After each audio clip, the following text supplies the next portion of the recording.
Well, good afternoon, everyone. Welcome back. Hope you had a pleasant lunch. Certainly the Distinguished Alumni Award lunch was invigorating and inspiring.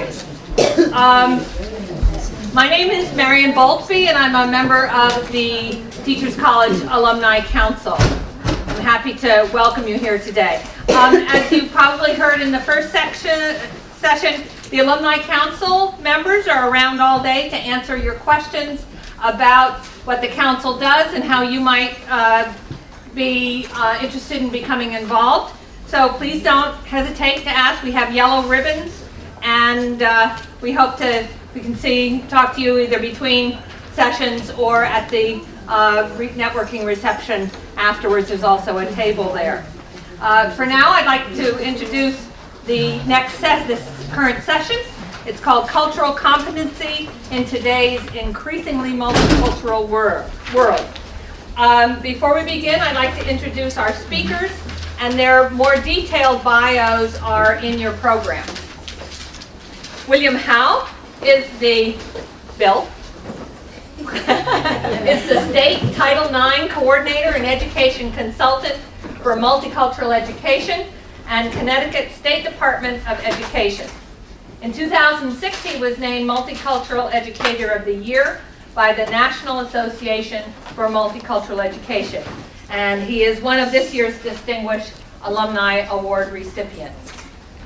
Samson Lim is the National Director of Graduate and Fellowship Programs at the Posse Foundation, a college access and youth leadership development program. He previously founded a nonprofit scholarship resource program and led the University of Washington Dream Project. He's also a former Fulbright scholar. So without further ado, I'll turn it to Samson. You're going to speak first. Absolutely. They will each speak and then have Q&A, time for Q&A afterwards. Thank you so much, Marion. Can you all hear me? Okay.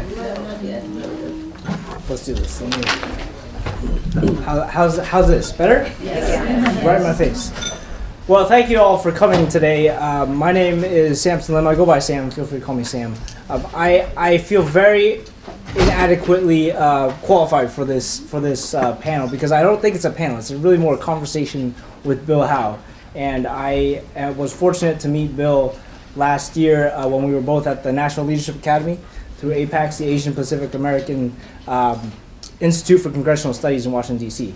So through that, we struck up a friendship, and through that friendship, I have come to learn a lot from him, and was very, very inspired by his work. And I mean, just if you look at his resume, it is a long resume with some really, really amazing experiences. So I am deeply honored to just be here and be able to participate in this conversation. And what I'm hoping to do today is we're gonna have a conversation around multicultural education, cultural competency. What does that mean? And what does that mean both on a micro level and a macro level? So thinking both in terms of what's happening in classrooms, what's happening at universities, what's happening in the workforce, and then thinking on a larger policy level about what are the implications around multicultural education. So before we get into that though, I just want to get a sense of who all is in the room. So can we get a show of hands? How many of you are alumni from TC? Excellent. That's fantastic. And how many folks are current students at TC? All right. And are there any admitted students who are joining us today? Excellent. That's fantastic. We're excited to hear it. Did I miss any groups? Anyone else? In any case, we're excited you are all here. So with that, let's actually jump into it. We're going to spend a little bit of time. I have a few questions I've prepared for Bill. And then what we want to do is actually spend the majority of this time letting you all ask questions of Bill because he is really the expert here. So with that, let's start off really first in framing this conversation. But let's talk about, people throw around the word multicultural education, cultural competency. We hear this often in the media. We hear this often in discourse. And so I'm wondering if you can frame it for us so that we're all on the same page in terms of what exactly is multicultural education. Yeah, great. Before I answer that, I have two questions for you. How many of you are here because you couldn't get in to see Dr. Ruth? No one's going to raise their hand. Hope that's alive. How many of you are in teacher education, or planning to go into teacher education? Okay, but all good-looking ones too. This is perfect. So the question is the importance of multicultural education. Multicultural education has been around since the late 60s. It was an outgrowth of the civil rights movement. At the height of the civil rights movement, and most of you are way too young to remember it, but there was a lot of conflict and rioting going on in this country. And people began to think, we don't really know enough about each other. So that's when the birth of ethnic studies programs began. African American studies, Asian American studies, women's studies, because we felt there was a need for us to learn more about each other instead of staying with the Eurocentric curriculum. So unfortunately, it's been misinterpreted in many ways. Many people treat multicultural education as a subject, and that's something to ask schools. Do you have a multicultural education program? And if someone says to you, yes, we teach it on Tuesday, second period, you know you've got a problem, okay? Multicultural education is supposed to be embedded into the curriculum. Every subject, every teacher should be teaching from a culturally responsive viewpoint. And I think Linda Darling Hammond, most of you know who she is, one of the most remarkable scholars in this country, if not in the world, has this great quote that I use. And she says that it's not enough to be technically proficient as a teacher. It's not enough to be really good at teaching math and know all about math and maybe write math textbooks. It's not really good enough to know how to use Bloom's taxonomy and how to manage classrooms. The technical aspects of being a teacher, being proficient at that is not sufficient. What Linda Darling Hammond says is that unless you incorporate the culture and the experiences of your students into your teaching, you will never be fully effective as a multicultural educator. So that's one of the biggest issues that we need to deal with, is that anybody who's in education at any level needs to be a multicultural educator. How many of you have ever taken a course in multicultural education? Good, okay. Part of the problem with courses in multicultural education is that they're not consistent across the country, across the college. And it depends on what your philosophy is about multicultural education. Some professors teach it as a survey course.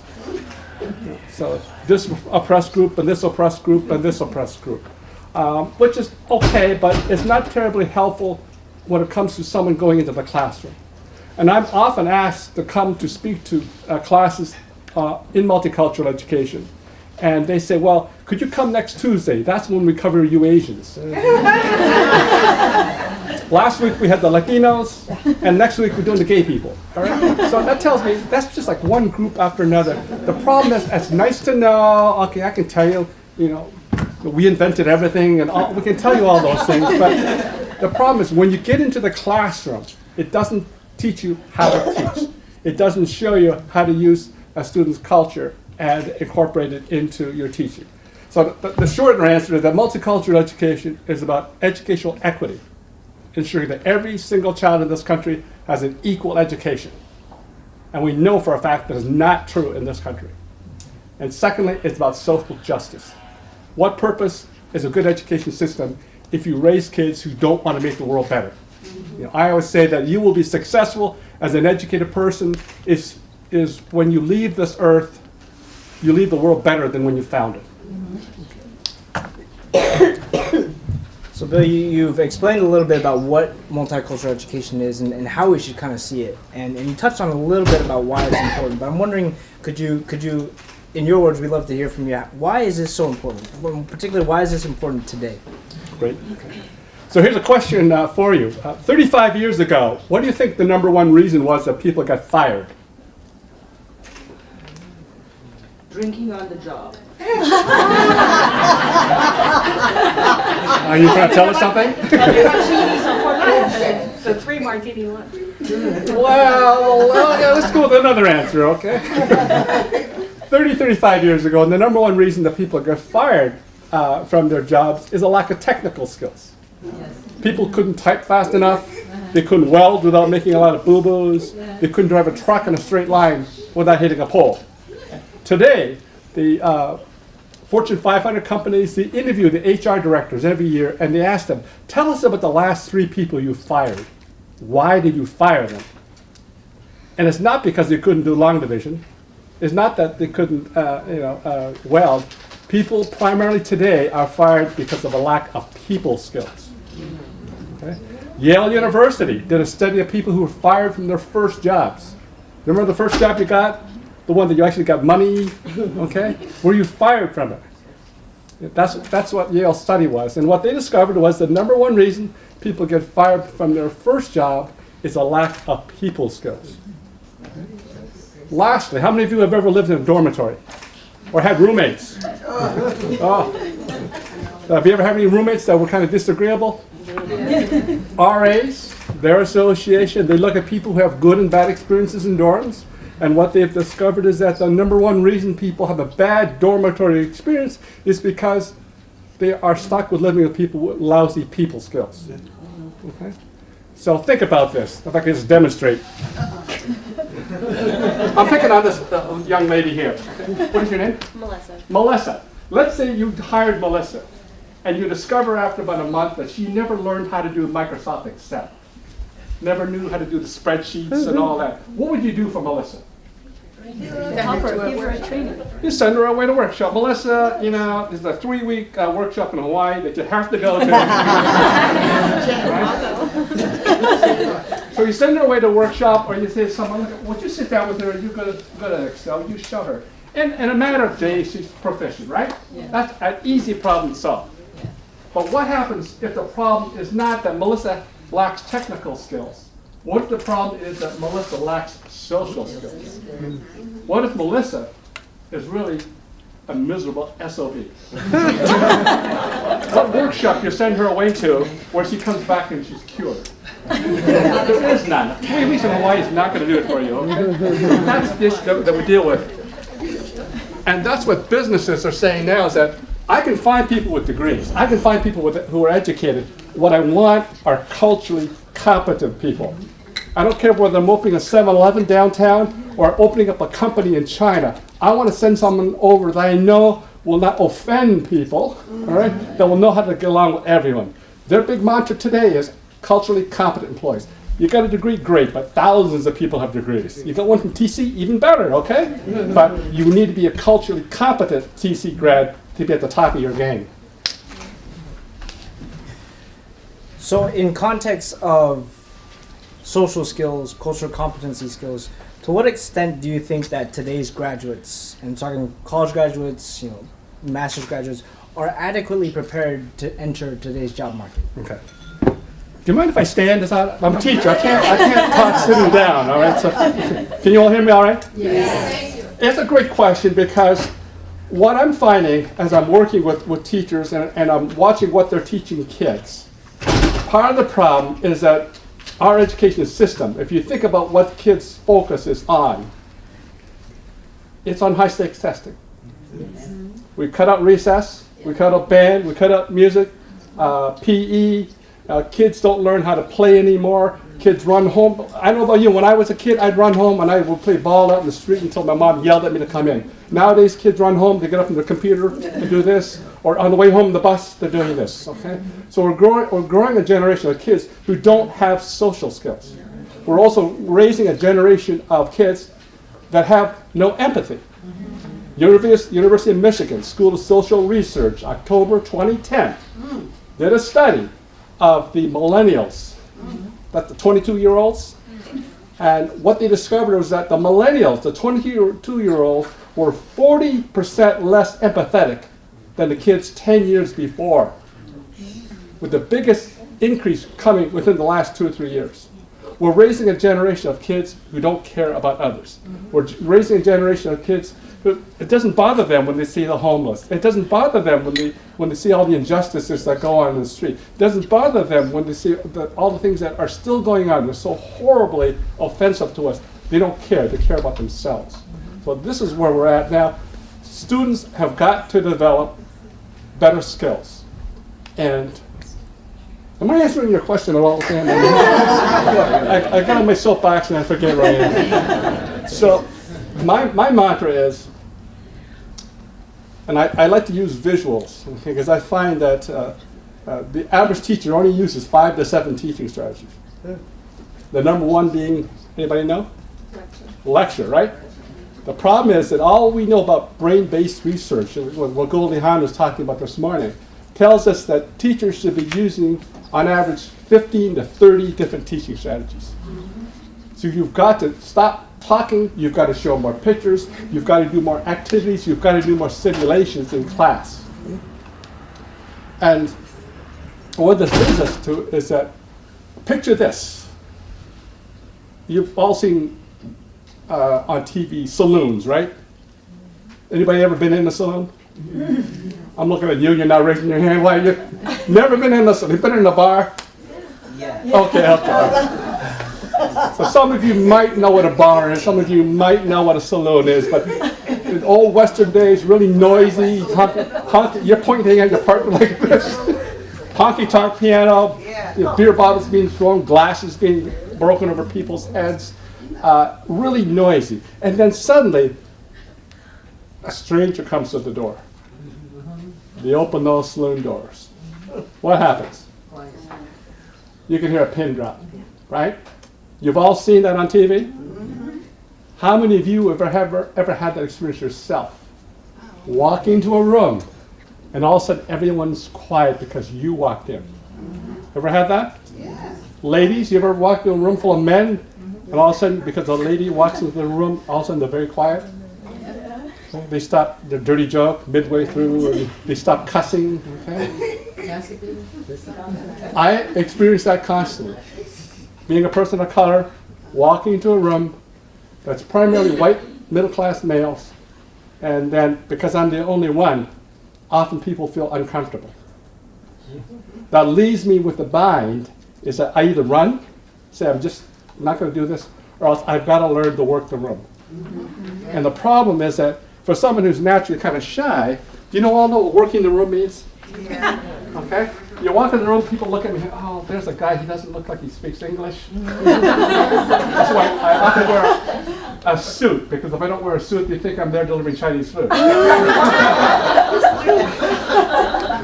And we know, right? I'm asking, we know when people aren't comfortable with diversity, right? You know, when they see you, they go, oh, it's one of them. Okay? We can tell. Yeah. We can tell. So the onus is on me then. I've got to work the room. I've got to go, hey, Melissa, my name's Bill. How you doing? Hey, hi, how are you? I'm Bill. I speak English. How you doing? We've got to learn to work the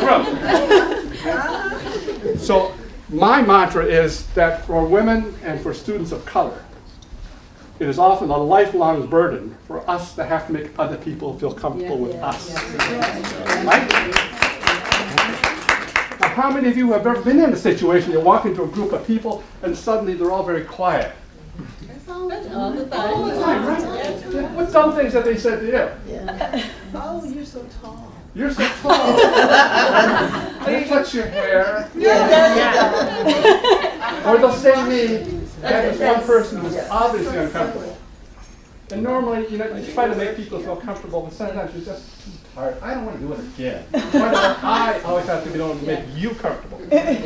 So sometimes I'll walk into a group and I'll just stand there and just make them sweat.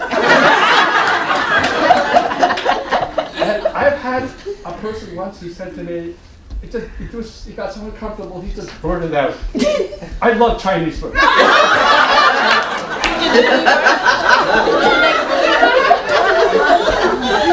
kind of like Italian myself.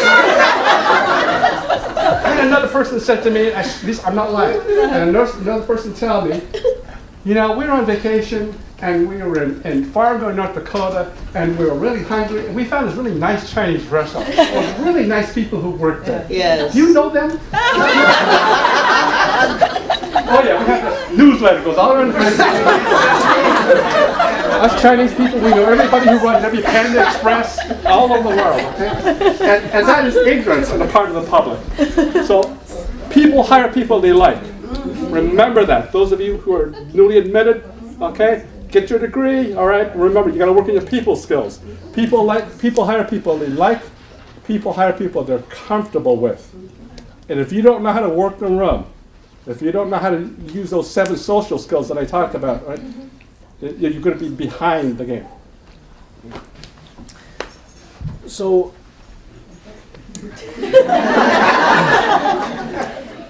trying to figure out how to frame this question. In thinking about these skills, what are ways that, let me back up. It seems like there are two pieces here. One is that there are approaches and strategies we can take within a classroom, right? That's the education part. But there's also a bigger picture philosophy in just how we live. And I'm wondering, when we think about that from a policy standpoint, what are some of the things that we can do to address some of the challenges that you've talked about? Well, I think part of the problem is that for teachers, and I've been teaching now 35, going on 40 years, and teaching isn't what it used to be. Teaching used to be a lot more fun, okay? I see it changing now, right, because people are saying enough is enough, okay? But teaching has to be fun. In a classroom, you've got to engage students in a meaningful way. No one likes to be lectured for hours and hours, right? And even in today's society where we're all Facebooking and tweeting, thank you. And, okay, So I'm here. people have a short attention span. People don't read anymore. When was the last time you sent out an email or a memo with everything you needed to know, and then someone called you up and says, I don't know what to do? You said, read the email I just sent you. Okay? So we've got to change our classrooms, and part of it is that we have to allow some teachers some leeway to focus on the skills that students need in order to survive in the future. Our job as teachers is not just teaching reading, writing, arithmetic, and passing the test.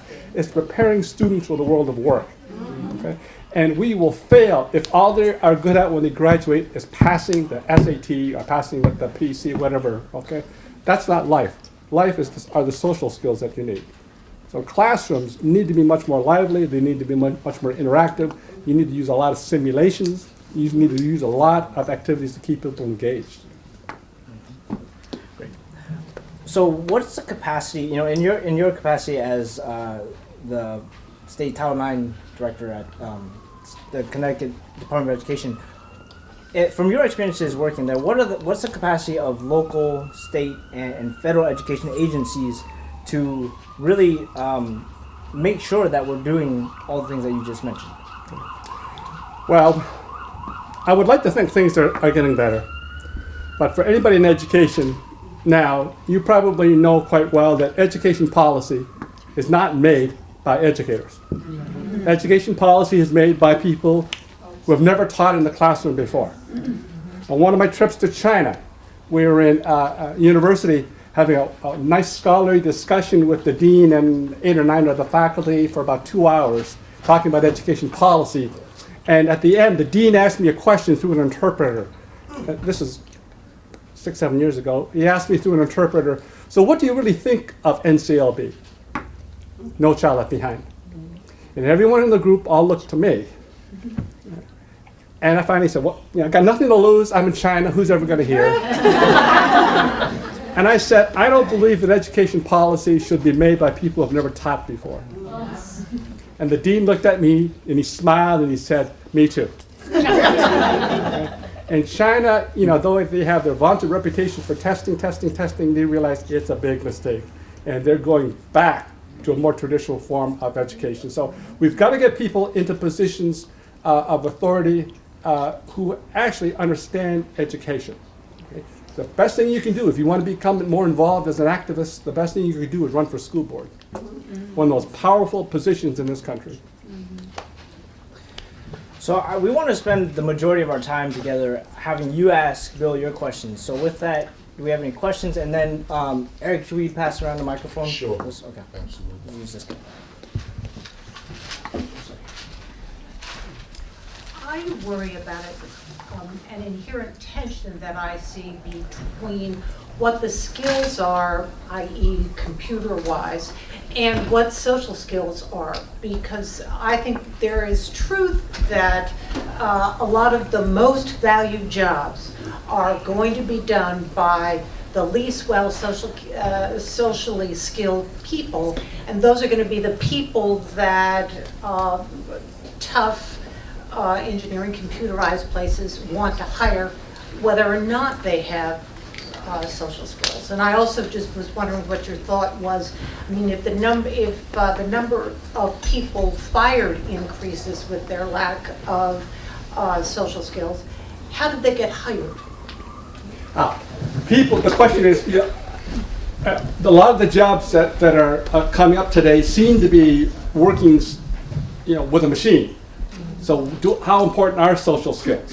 And people with technical skills are highly sought because that's what we need. So people often may get hired because they have great technical skills. But what we're finding out is that great technical skills without great social skills ends up with problems in the end. Unless you're Zuckerberg or Bill Gates, unless you're a genius, you're going to upset someone, you're going to create some conflict, and people are going to get rid of you. Okay? Because I can always find someone with technical skills. You want to hire someone that can design web pages? You can hire 1,000 people here tomorrow for interviews who can design web pages. But someone who can design web pages but will also work in a team is what we want. Unless you're working in a toll booth, we live in society, all right, you've got to work with people. And even skills on a computer overseas. A lot of us connect with people overseas. And how many of you have ever tried to get tech support from someone and the person on the other end really just didn't seem to have great social skills? So we can communicate that through the internet also.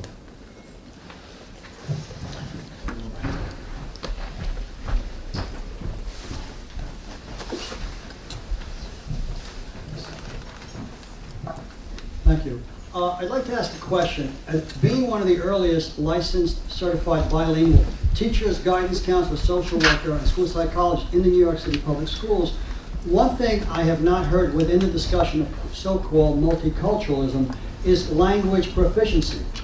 I don't even want to think about Queens, where you have over 95 different languages. The fact that Chinese now is being studied by 3-year-olds. Spanish is the second most widely spoken first language, replacing English.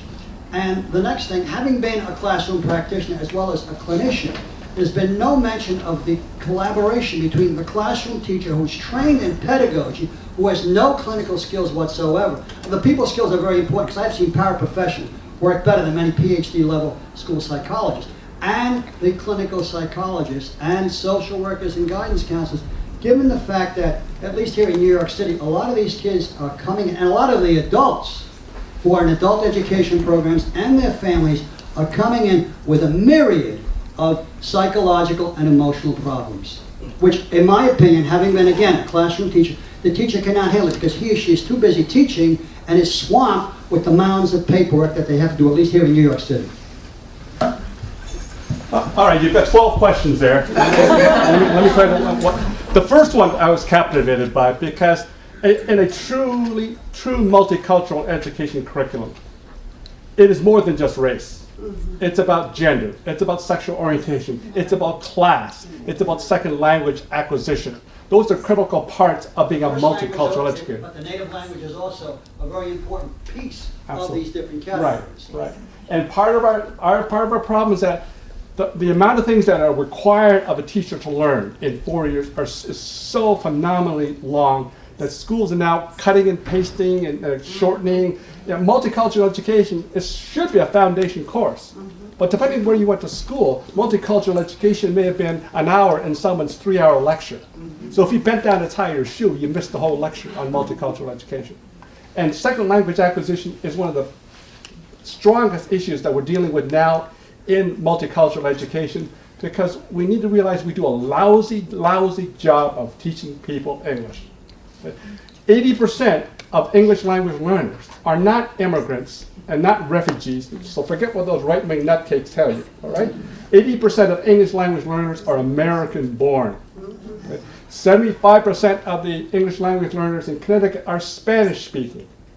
By 2040, 1 out of every 3 students in this country is going to be from an immigrant family, they're going to be a person of color, and 75% of them are going to be Spanish-speaking.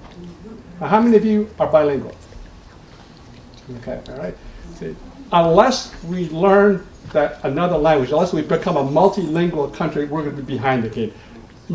Those of you who have traveled overseas, you found people who spoke English, right? Okay. South Africa has 11 official languages. And I've been there because I know that kids in middle school I've met that can speak 4 or 5 different languages. Now think about this. If you're going to hire someone for your country, who would you rather hire? Some monolingual kid from Manhattan or someone who can speak 4 or 5 languages and is also culturally competent? So we've got to change our education system and do a much better job of training teachers. Now, I think teachers will do anything that you ask them, but you've got to train them. We don't do that. In Connecticut, the average teacher gets 3 to 5 days of professional development a year. In Finland, 6 weeks, paid professional development. So we ask too much of teachers, and we don't keep up with their skills. If this was a factory, we would retool it and send people to Hawaii for 4 or 5 months in order to get them retrained, but we spend 2 or 3 days on assessment. But we've got to change the way we look at education, and we've got to change the fact that we're the last industrialized nation in the world that has not switched to the metric system. Okay? And most of us are monolingual, monocultural. Other countries are looking at us and saying, "Oh, you poor Americans." We're just not keeping up. So combining that with the need to be more culturally competent, right, really frames our education system better. I don't think we have a good idea of what our kids need to learn in order to work. When I started teaching back in the dark ages, we're using chalkboards and white chalk. Some of you might have seen that in the Smithsonian. We taught reading, writing, and arithmetic because our kids were going into farming jobs or into factory jobs where all they had to do was read, labels, and count. And often kids wouldn't finish high school because why do we need a high school diploma when I can go work for Farmer Brown for $1.05 an hour? Now, all those farming jobs that used to be the mainstay of our country are all gone. All the manufacturing ones are either mechanized or they're gone. So you have to stop and think, what jobs are we preparing our kids for and what skills do they need? It's more than reading, writing, arithmetic. They've got to learn the language. Okay? They've got to learn cultural competence skills. They've got to learn good social skills. Okay? And that's where if we had a consistent set of policies made by people who understood education, we'd be in a much better trajectory. I can speak loudly. Oh, we want to capture it for the Thank you. Can you please, Dr. Howe, speak to your discussion of multiculturalism and the exchange between teachers and students, and mainly in K-12. For those of us who are in higher ed, and the students who are coming in who have never had a person who looks like me standing in front of them, and my subject area is finance. 100% of the time, when the students come into my classroom, they want to know, now, no matter what kind of degree, all the experience, but they're looking, number one, at a woman, and they're looking at a black, attractive woman, and they are saying, they want to know what my skills are. And these are kids, they mean well, but they listen to those conversations around, they're not kids, they're graduate students. But they're listening to those conversations around the dinner table, they're only interacting with people who look like them, and then they have to come and deal with someone like me. Now, today was an excellent example of the diversity that this school has produced all over the world, really. But I would hazard to think that there are probably maybe 10% of the students in higher education has ever had a class from someone who was not like Caucasian American. And that's a problem. It's a real big problem because when they come in there with that attitude with me, I deal with them so that they know not to ever ask that question again.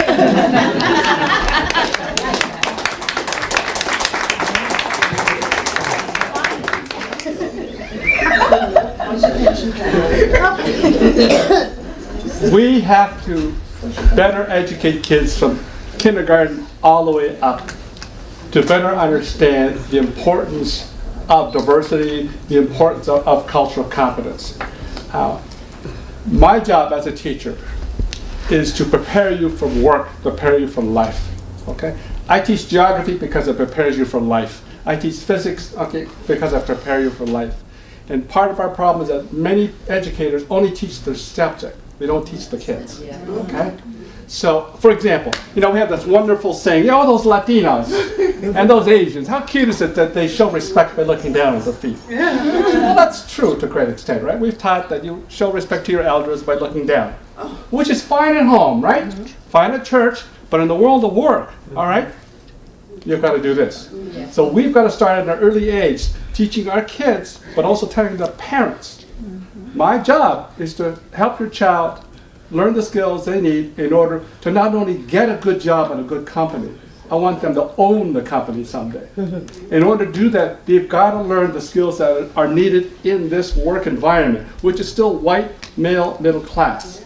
So some of the skills I'm teaching you may be antithetical to how you were raised. And I'm not disrespecting your culture. I'm not saying, you should look at your elders in the eye. I'm just saying, at home, that's fine. But at work, you've got to do this. In my classroom, you've got to do this. All right? That's what being multicultural means. At home, you're mild-mannered Clark Kent. You come to work, you put on the cape, the uniform, and now you're Superman. Right? It's cool to be multicultural. It's cool to be able to switch from one identity to another. And we need to start at a young age teaching kids that, but also having parents support that. When you tell parents, do you want your child to be successful? They all say yes. Do you want them to get a good job? Yes. How would you like it if they own the company? Yes. What are they going to need to do that? Reading, writing, and arithmetic are not enough. They've got to develop those skills. So they're at a disadvantage when they walk into the world of work and their boss is a woman. And they're thinking, I don't know, I've always seen women as cheerleaders. I've never seen you in a position of authority. We are irresponsible. We have failed an education system. If kids are growing up with those kind of negative attitudes, they are lost. And we've got to start doing a better job at an earlier age, giving them those skills. To be at a college level with those kind of attitudes, oh my God, who would hire anyone like that? Who would hire them and send them overseas? God knows what they're going to do overseas. Lots of people hire them. They're white. That's a whole other discussion.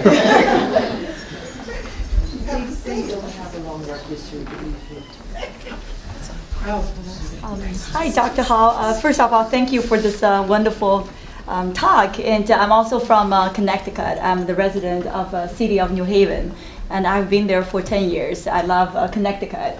And my question, because I know you have experience as the state policy maker, and we also talk about the importance for the policy to really promote multicultural education, especially inside the classroom as a form of, formal education. But how about, like informal education, non-formal education? Like how we can incorporate that part into community, into the society. For example, we see so many like stereotypes in the media, in the newspaper. How can we change that? Because I feel like that's even more important sometimes to the students, because they only learn at school from their teacher, but their parents or their neighbors telling them something different, we would never be able to really educate them. Mm-hmm. Yeah. Thank you. Can you ask me an easier question? This in many ways is a very discouraging time with what's going on, with people being shot, passing laws in Indiana that I don't need to serve you if I think you're gay. What kind of country do we live in? That's not the kind of country I want to live in. So what's happening here? It used to be that these nutcakes were people who wore camouflage and ran around in the woods in Montana. Now they're wearing three-piece suits in Washington and on television, spewing their filth. And we have economic power.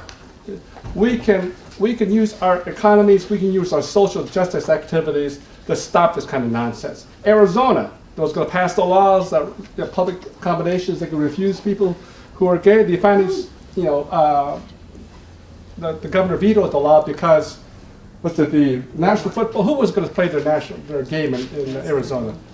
It was one of those. I don't know, was basketball or? Basketball in Indiana. This is a Super Bowl.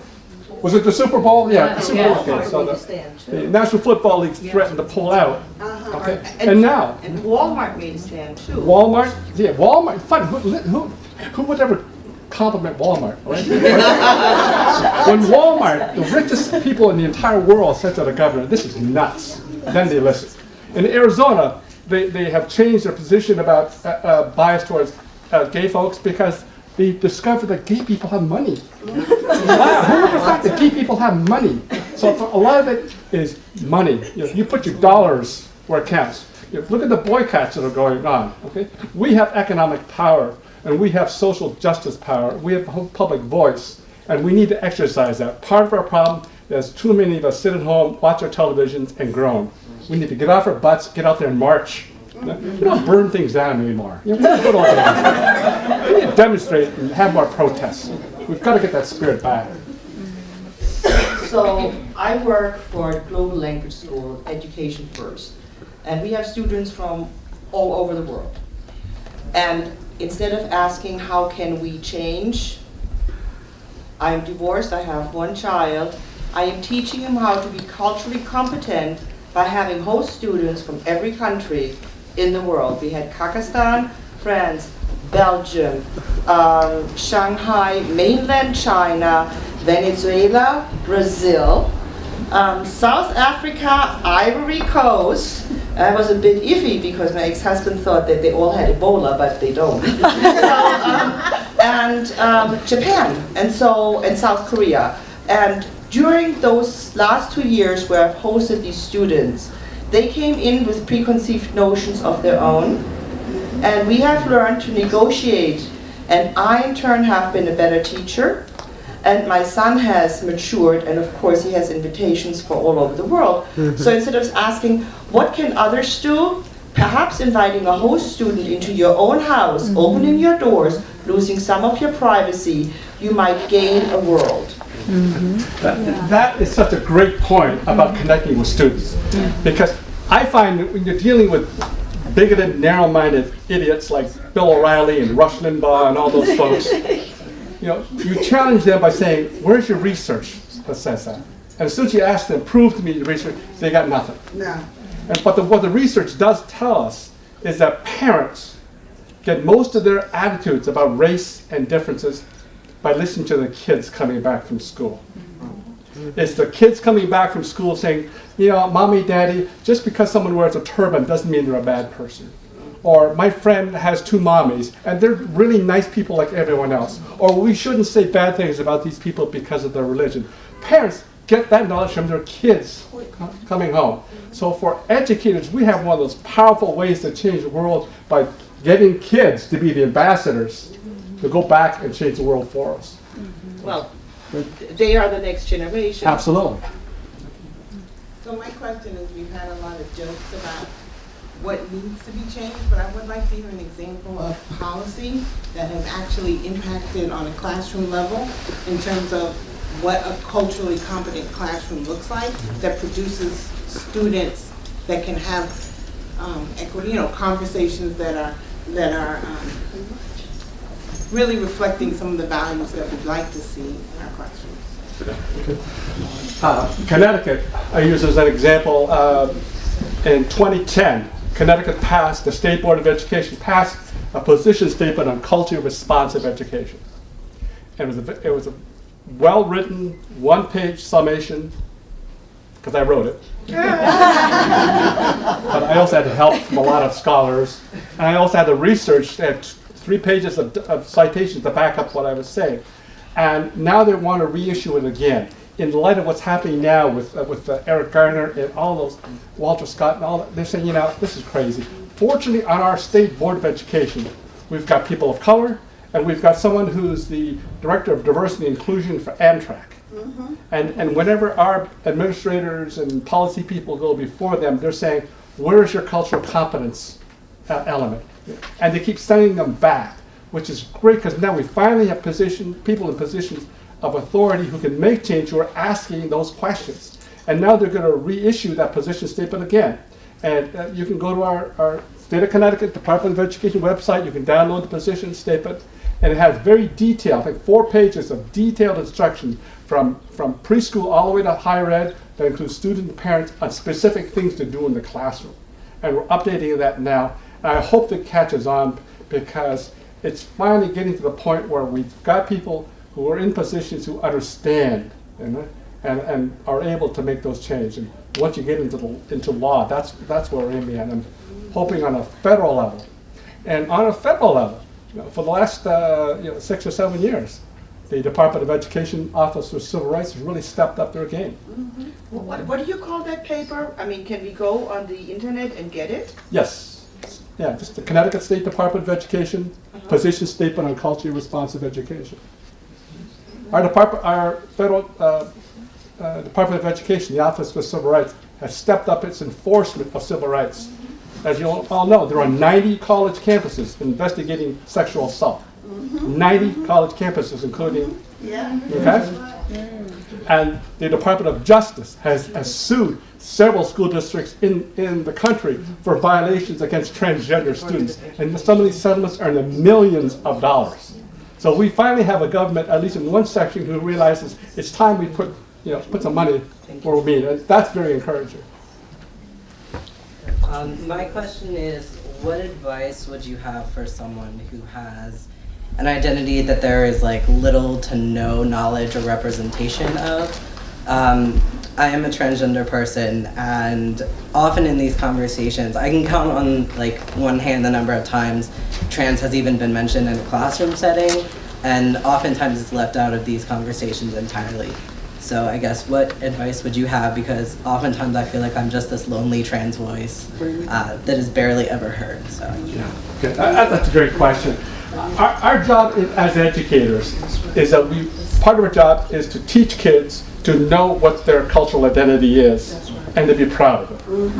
And unfortunately, a lot of kids don't know what their cultural identity is. They never talk about it at home. I give assignments to my students. I teach at 3 colleges. I give my assignments to students to go back and write their cultural history. And for many of them, these are 22-year-olds, it's the first time you ever went back and asked Grandma and Grandpa, where do we come from? I had one student who came back after Thanksgiving and said, I didn't know we were Jewish. Or I didn't know my parents came from Ireland, or whatever.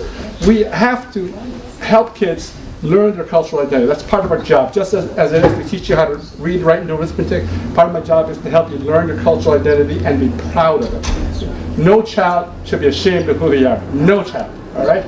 Every child should have pride in who they are. Some of us are fortunate because we have richer cultural heritage. I know many people, a lot of white people said, I wish I had culture. What do you mean you have culture? Okay, we all have culture of some sort. Maybe it's because we don't wear a ceremonial costume or we eat a certain kind of food, but we all have culture to some extent. And culture keeps evolving over the years. We can create our own culture. You can create your own customs. You can create your own history. So for transgender kids, it's a new time, and I think it's a great time because you can write it yourself. Okay, don't let anyone else define you. You define yourself.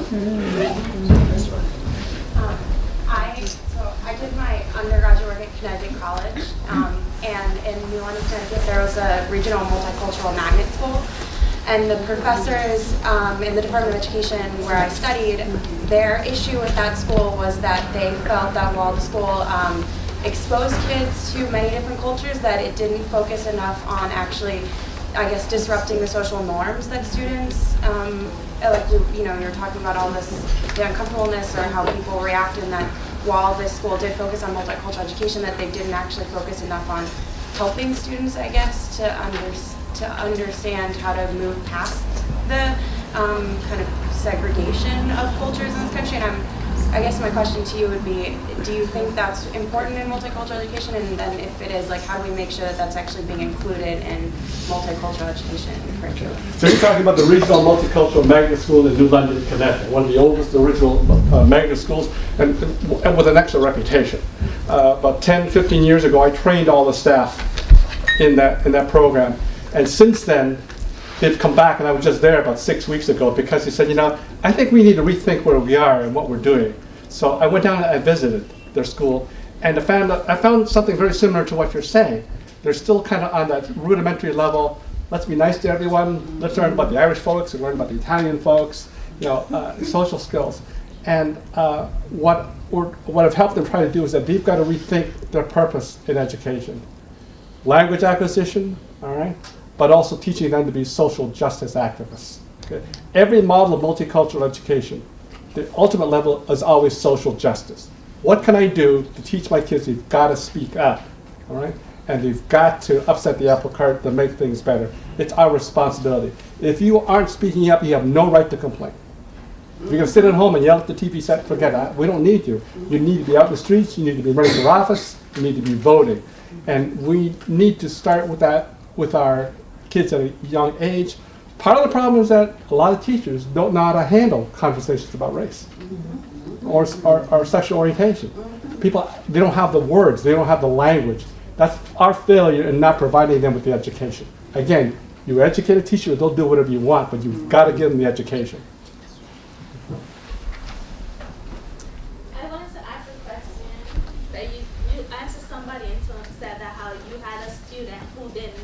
came back and said she didn't know she was Jewish or that my family was Polish or whatever. If you don't identify with that particular group of people, wouldn't that just make you maybe American? Or there was an interview a time ago where one black actress said she was an African American, she was just American. Isn't that something that we should strive to, but we should understand that that's your new culture? Like you're no longer, for me I'm West Indian, but I could say I'm African American. Wouldn't that be my new culture if I wanted to say I'm African American instead of saying I'm West Indian? The question is, how do you develop a cultural identity? And unfortunately, I hear from too many white people who say, I'm a mutt. I'm a Heinz 57. Okay, I don't have any real culture. We don't have any costumes we wear. We don't have any parades that we go to. And again, culture evolves. Okay? You make your culture. And you may be a West African, whatever, okay? Because you're a combination. Every culture is unique. Not all Asians celebrate the same cultures. We have uniqueness. Just like not all Africans or African Americans have that same unique culture that fits into little pigeonholes. That's the fun of it, though. Think of it as a strength. You can develop your own cultural identity, but that's a strength. You should be able to do that. Okay? Don't feel guilty because you don't fit the textbook. Well, all Irish Americans do this, because not all Irish Americans do that. We have all kinds of blended cultures. Connecticut, Polish and Italian is the standard default for many folks. And that's a blend of two wonderful cultures.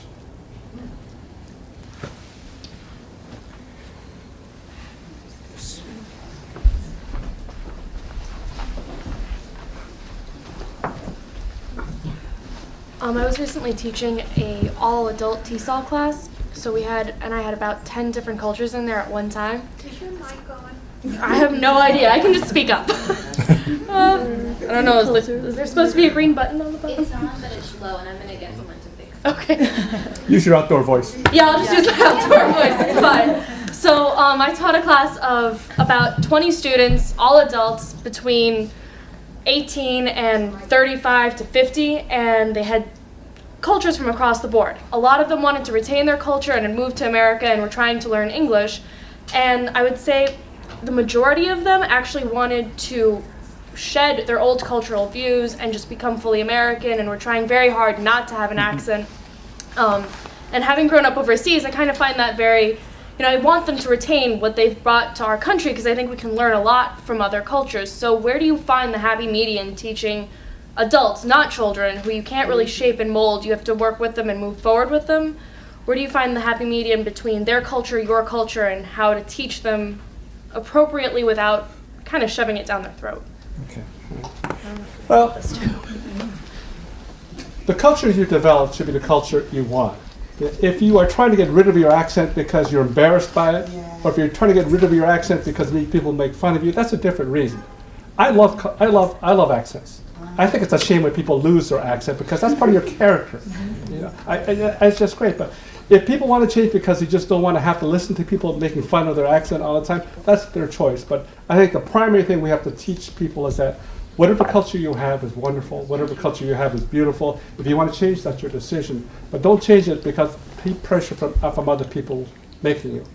What I'm finding is that a lot of teenagers, who all want to look alike and dress alike and whatever, kind of go through that stage where I don't want to be different. Eventually, as you get older, you get to be a ripe young age of 22 here, like Sam. Okay? You begin to look back at your culture and you want to kind of reclaim it.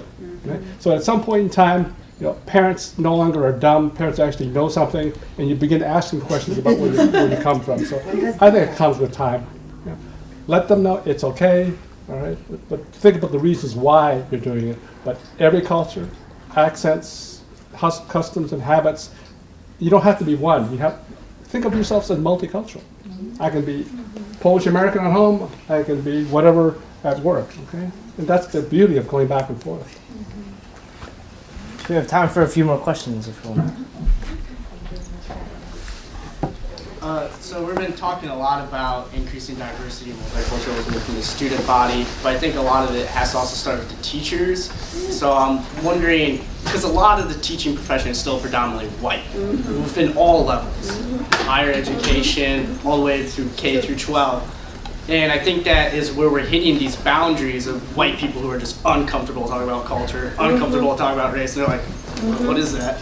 So how are you seeing policies increasing diversity in all sense of the word to get it increased within the teaching profession? I believe in knowing the law. I believe in knowing the law and complaining when you need to. And part of the problem is that there are many people who would say there is no shortage of minority teachers. Because I know many minority teachers who can't get jobs. I know many minority teachers who get jobs, and during their first job in an all-white school, other teachers are looking into their windows, watching what they're doing. They're asking the kids, how is Mr. Howe doing? Okay?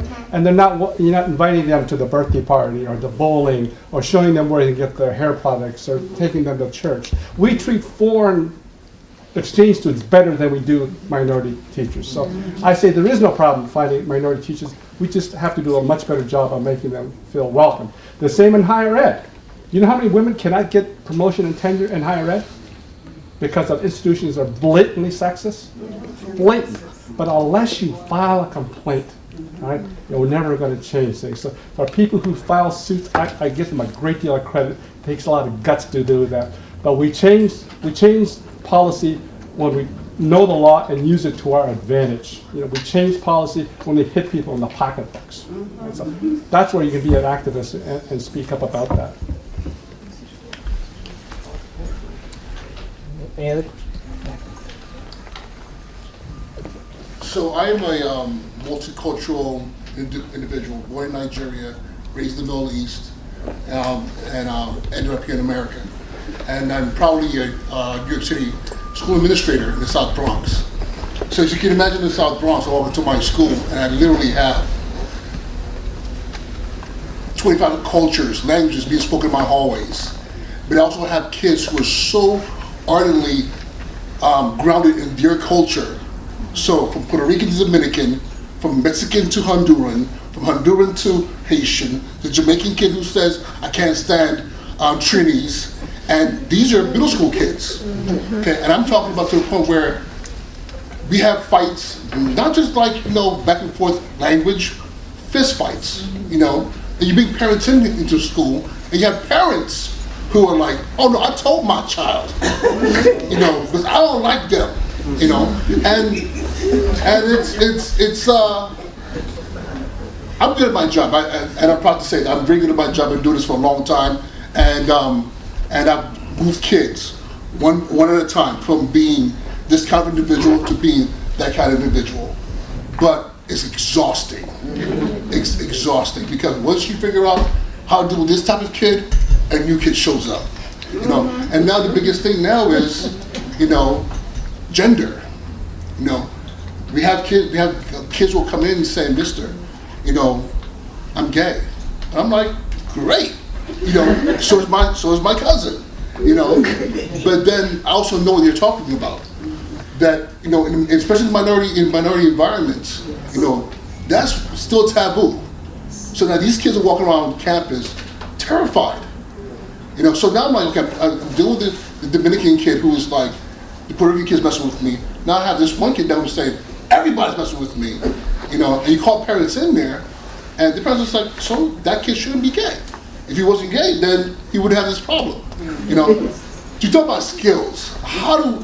Please show me what book I need to read, what guru I need to go to, because I want to keep doing this till the day I die, this job that I've dedicated my life to, but it's getting tougher and tougher, literally every day, because you see these kids, and they're suffering, Even those who are so engrounded in this brainwashing they've gone through in their families about culture, but you see some of these kids who are just doing it because they've been told this is how things are. If you change, I've had kids who've been kicked out of their homes because they become enlightened and said, Mom, you might be wrong about this.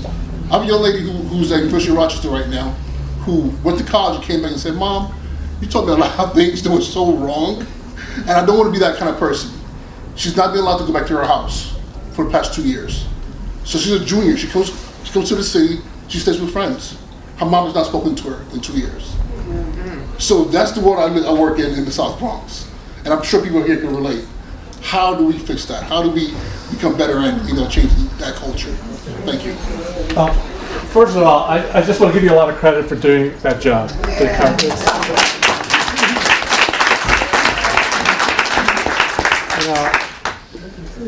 They don't pay people enough to do that kind of work because they don't realize teaching today isn't the way it used to be. It's far more complicated. In terms of giving you specifics, I want people to remember the number one priority of teachers. Why do you get paid the big bucks you do?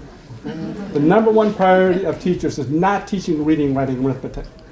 The number one priority of teachers and schools is to make sure that every child who walks into your classroom feels safe, both physically and emotionally. Because until they feel safe, both physically and emotionally, their kids aren't learning. They're concentrating on, I don't want to get beat up at recess again, I don't want to go to the bathroom because horrible things go on there, or what's happening at home. We've got to work on school climate. And sometimes you got to work classroom to classroom. In my classroom, my students know that when they walk into Mr. Howe's classroom, I'm not going to let them say, that's so gay, or use the N-word, or make fun of people and their heritage, or not in my classroom. And kids know. Kids know that when they're in one teacher's room, they can get away with this. They know they can't get away with it in another classroom. So I would start with establishing that as a priority school climate. But the other thing is parents. You've got to work with parents. Parents need to be educated. Parents need to know that when there's a set of rules in schools that may be opposite to what they learn at home, but at school, this is the way we do things. It's not an easy answer for you, and I give you a lot of credit for trying, but focus on school climate. Bill, Sam, thank you both very much.